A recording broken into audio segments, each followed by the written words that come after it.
Welcome back, everyone. I've got a new type of video today, and I'm calling it Storytime number 1. And what it is I'm going to talk about something I learned, but I'm going to put it in context of a story and how I learned it. And I probably learned this lesson about 5 or 6 years into my principalship.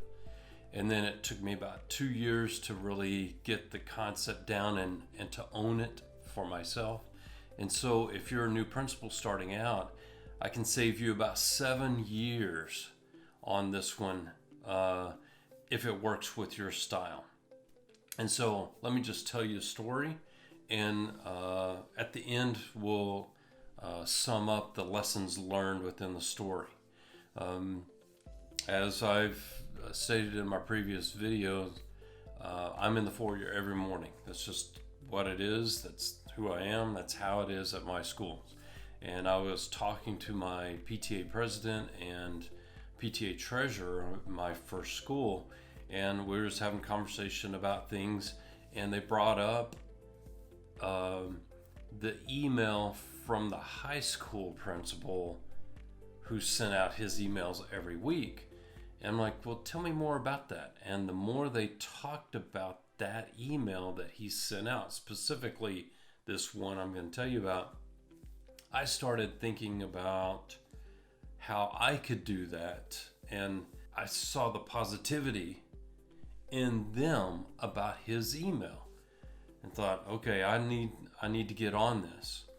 And I asked them to forward all of his emails to me so that I could understand what he was doing that they liked so much.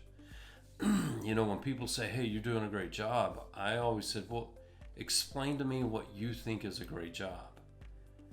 And then you get a lot of feedback when you follow up their comment with that question or that request.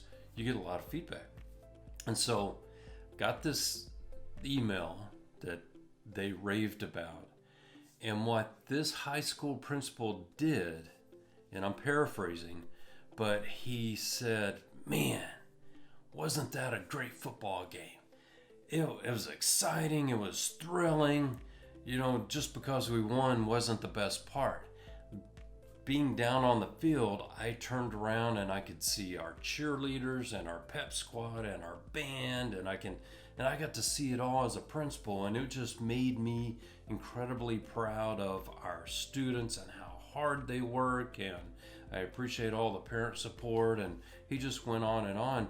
But the way he wrote it, you could actually see what he was seeing down on the field, watching the game, turning around, looking up in the stands, and just seeing it all. He was, number one, his writing ability was solid, but number two, he saw that, and he felt the community needed to know he saw that. And I remember one of the lines in his email was, I'm in my office, it's midnight, but I couldn't leave my office without writing this email, which was really powerful for him to put that in his email. And so I got that email, and I started trying that on of writing an email to my parents that was personal, that gave them a glimpse into my world as a principal, but also as a dad and as a person and as a person who cared about all the kids. And that was an opportunity to communicate that to my parents. So I started writing weekly emails, and it would be some of the, hey, here's some things coming up, but also, hey, let me tell you a story. Let me tell you what I saw when I was walking through the classrooms. Hey, let me tell you about this funny thing that happened with kindergarten, blah, blah, blah. And so I learned that my parents loved that. They loved getting that perspective. And so when I went into my next school, I continued the practice, but I got a lot of feedback, which helped me refine what I was communicating to my parents. And also I sent my emails to my staff so that they knew what I was talking to my parents about. And I had to remember during this time, not all of our parents had a positive experience in schools. And from my experience, parents who had a rough time in school had a lot of doubts about school as a parent. And so I wanted to get rid of a lot of that if I could. And I believe that most parents want to be involved, want to be engaged. They just don't know how, or they're busy working or whatever. And so through consistent emails, I felt I could help them be engaged and reinforce what we're trying to reinforce at school. And one thing that you hear about all the time is it's all about relationships, but no one really talks about what the heck that means.